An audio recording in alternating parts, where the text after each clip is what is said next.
The Lord be with you. And with your spirit. A reading from the Holy Gospel according to Mark. Glory to you, Lord. Jesus went to the district of Tyre. He entered a house and wanted no one to know about it, but he could not escape notice. Soon a woman whose daughter had an unclean spirit heard about him. She came and fell at his feet. The woman was a Greek, a Cyprianian by birth, and she begged him to drive the demon out of her daughter. He said to her, "Let the children be fed first, for it is not right to take the food of the children and throw it to the dogs." She replied and said to him, "Lord, even the dogs under the table eat the children's scraps." Then he said to her, "For saying this, you may go. The demon has gone out of your daughter."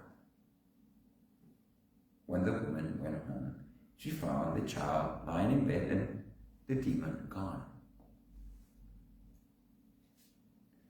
The Gospel of the Lord. Praise to you, Lord Jesus Christ. I'd like to propose that this Greek woman, Syrophoenician by birth, in this account of Mark chapter 7, can really give us a blueprint, a layout of a very powerful way to exorcise demons. Often, as parents and godparents concerned the well-being of their children, you see your children struggling with demons, pride or addictions or gluttony, lust, slothfulness, whatever it is, those are demons. What to do. Well, in many ways, we see almost an example that we could follow with today's Gospel, Mark chapter 7, 24 to 30. Let's just break it down and let's see what we can learn from how this woman was able to be instrumental in delivering a demon that was harassing a clean spirit that the daughter was struggling with. Now, first, in such a short gospel, you really see a lot of, enough to get a sense of traits of the personality, of virtues, or description about this woman. One, you get a sense that she's persistent, that she's actively seeking Jesus out. The gospel said that Jesus was literally hiding. It says, Jesus went to the district, he entered a house and wanted no one to know about it. He was trying to be secretive, hiding, and in the context of, food and children and the scribes, he just needed a rest. He just needs to have a meal with the apostles, just recoup, get nourishment so that he can continue in the ministry. And this woman, it's very persistent in searching for Jesus. And upon finding Jesus, even though Jesus is trying his best not to be found, so the first trait here could be persistence. The second one is she's daring, in so many ways. The gospel describes her as a woman who was a Greek and Syrophoenician by birth.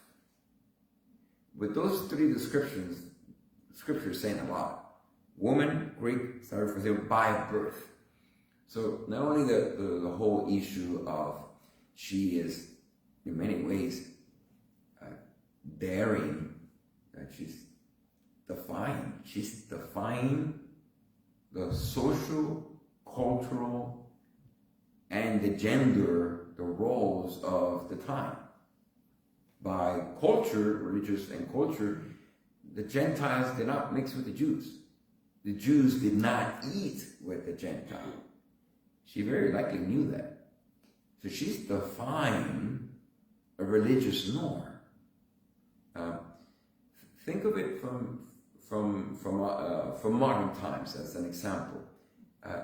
If we know that for another religion something is sacred and you don't do that because according to their norms and their culture it's disrespectful or insulting, yet you do it, that's pretty defiant.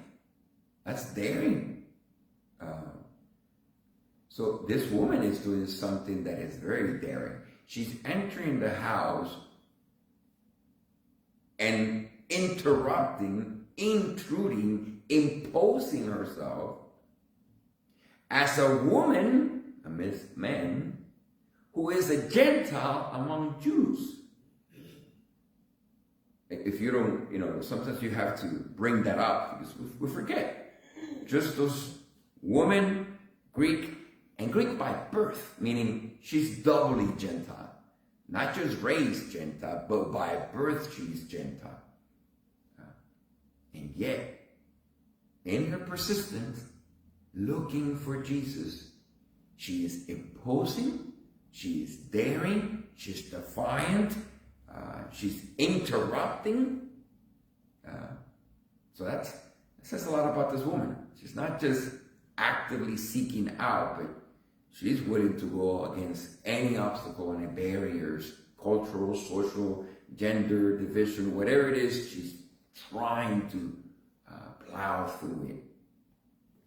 And then the description of what she does, she says, she begged him to draw. First she said, she came and fell at his feet.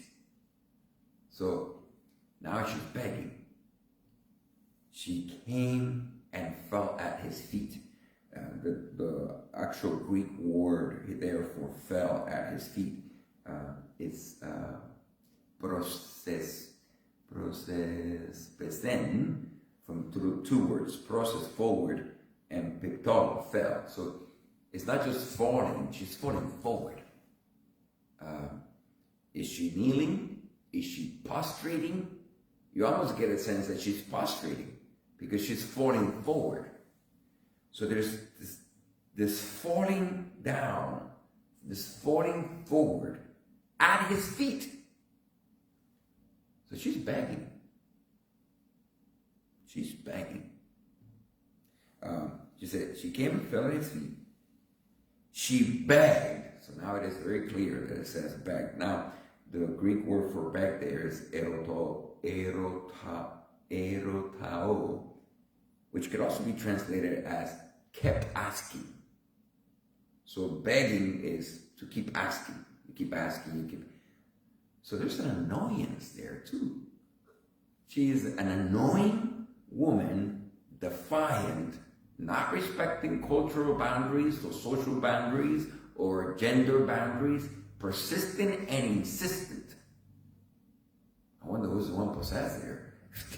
Or maybe the daughter's possessed as a consequence of the mom. Who knows? But the scriptures are here pretty. It's like borderline between complimentary or insulting. We don't know. It's not too clear. And then she said, begged him to drive out the demon of who?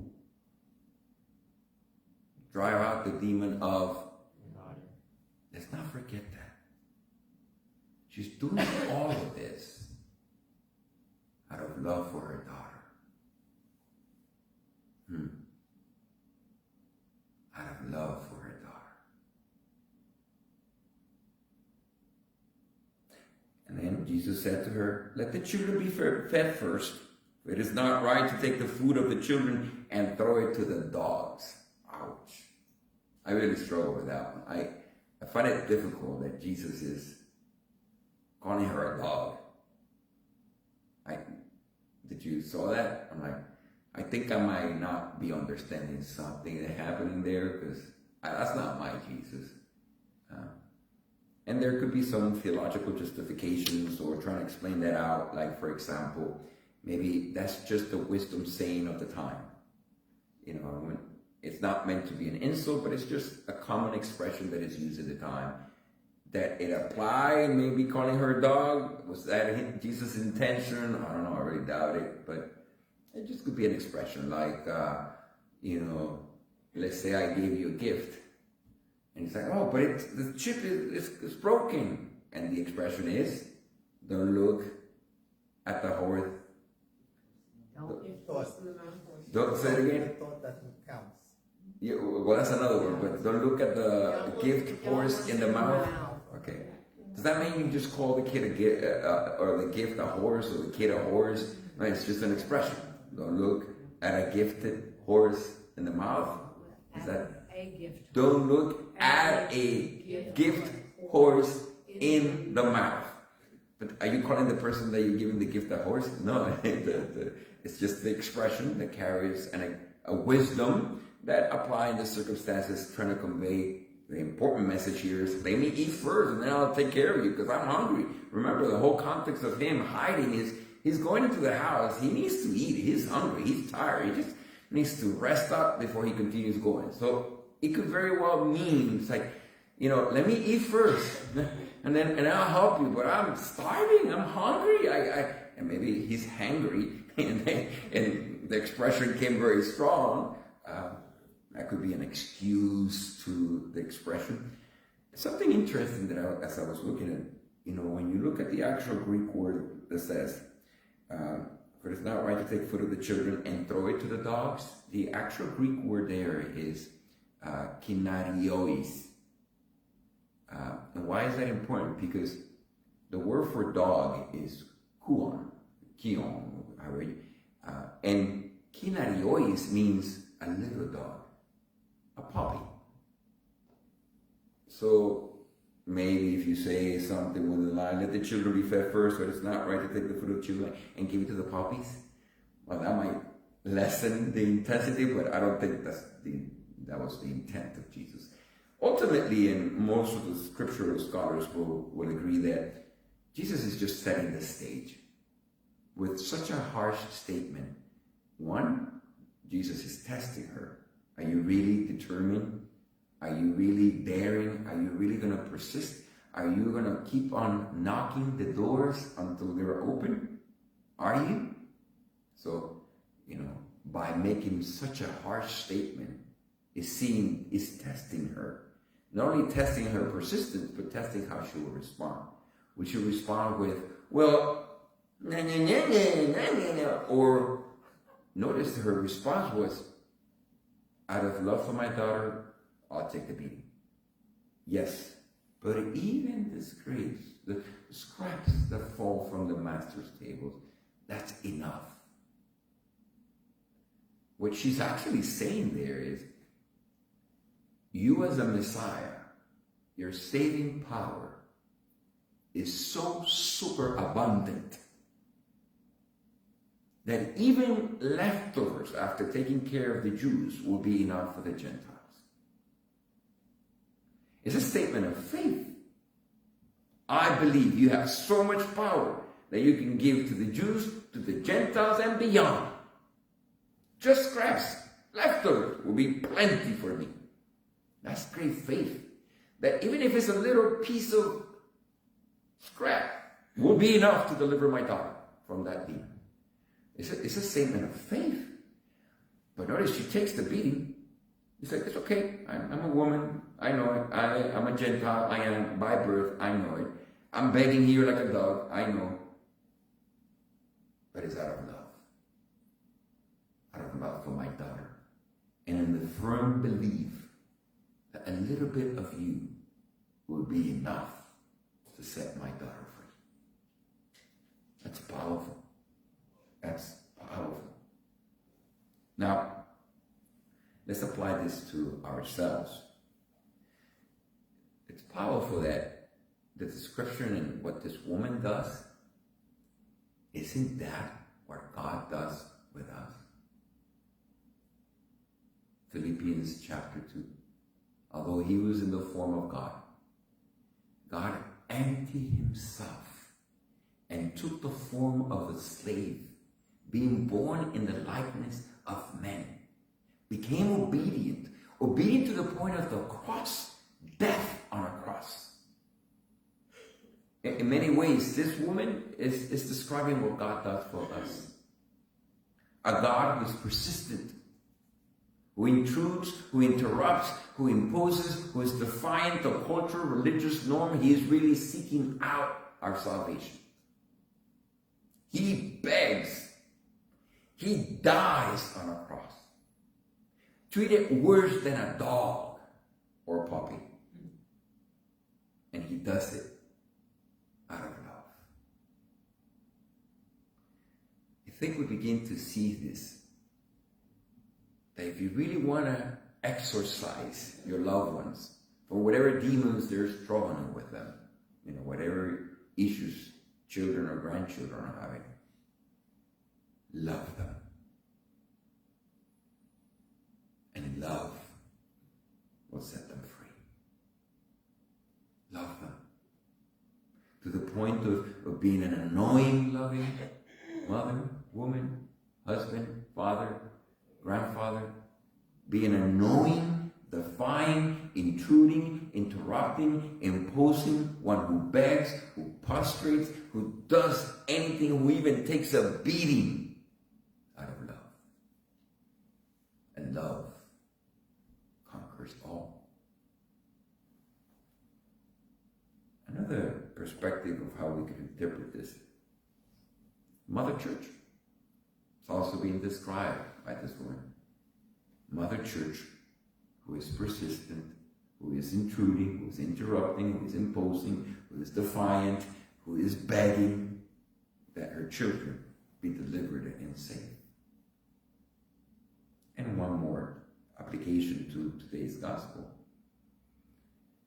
Just Christ, I'm more than enough, Lord.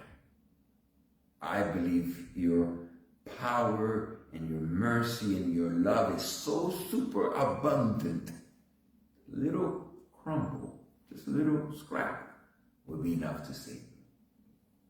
Isn't that what we do at the Holy Eucharist?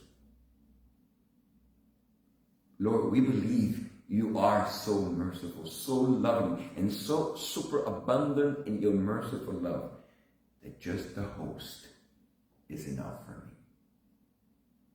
And his love is such that not only will he lower himself into becoming a man, becoming a slave, and in dying on the cross, he lowers himself to become a crumb, that we may continue to be nourished and sustained in his love.